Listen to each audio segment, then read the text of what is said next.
Ова е неделната демократска средба во Слободното училиште во Бруклин, на која што присуствуваат сите постари од 5 години. Најпрво избираат председавач. Тој е ученикот Вейн Хамптон. Who would want to be my co-chair? Потоа се дискутира за најнови училишни теми. За да собереме пари за мюзикал Лили Расел и јас ќе направиме колачи за продавање. Мора да биде игра во која целото училиште ќе учествува како освои го знамето.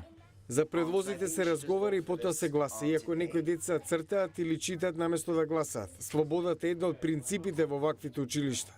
Од градинката преку следното училиште нема задолжителни предмети, тестови или оценки. Ова е директорката Лили Марколијано.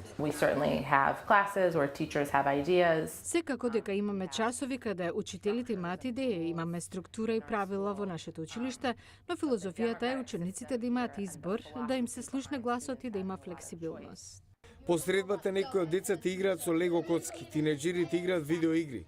На горниот кат и најмалите имаат своји игри, додека во другата соба деца на возраст меѓу 5 до 7 години се абсорбирани во игра на табла. Некои ученици читаат по свој избор во библиотеката. Амилија Шварцвалд е во училиштето 2 години.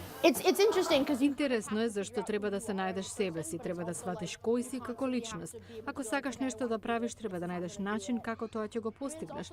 Наставниците мотивираат, но главно самиот доаѓаш до тоа.